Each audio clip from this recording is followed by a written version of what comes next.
In the past 300 years, Iran has only defended itself, and defended itself in a most valiant way.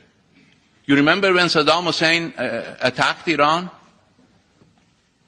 Most of you do not want to remember that. When Saddam Hussein attacked Iran, everybody provided him with weapons.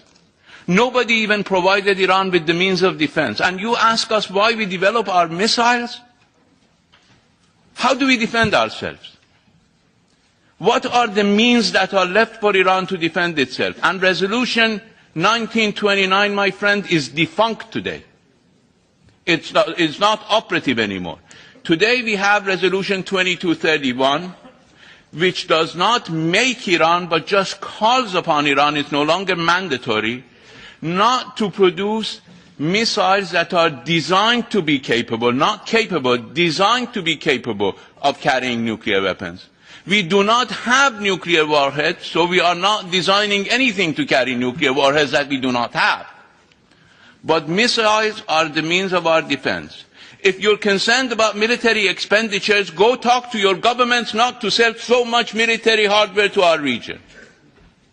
$130 billion worth of military hardware is being sold to the Persian Gulf region alone. This is not my figure, this is Secretary John Kerry's figure. And the highest estimate of Iranian military expenditure is $15 billion. And we have a population of all those countries combined together. We have armed forces which exceeds their armed forces combined together, but we spend the 10th of their military expenditure. We are entitled to our defense within the norms of international law. But we are prepared to cut defense spending in the region mutually, not one-sided. We are already spending a fraction of what others are spending on military hardware. So if missiles are the means of our defense, we're not targeting anybody. We're targeting anybody who attacks us, so that they won't attack us. Because we were attacked and everybody stayed quiet. We were bombarded with chemical weapons and everybody kept their mouths shut for 8 years. Maybe you want to forget it. We can't. We can't forget it in Iran. We can't forget the fact that I went to the President of the Security Council. This is a personal experience.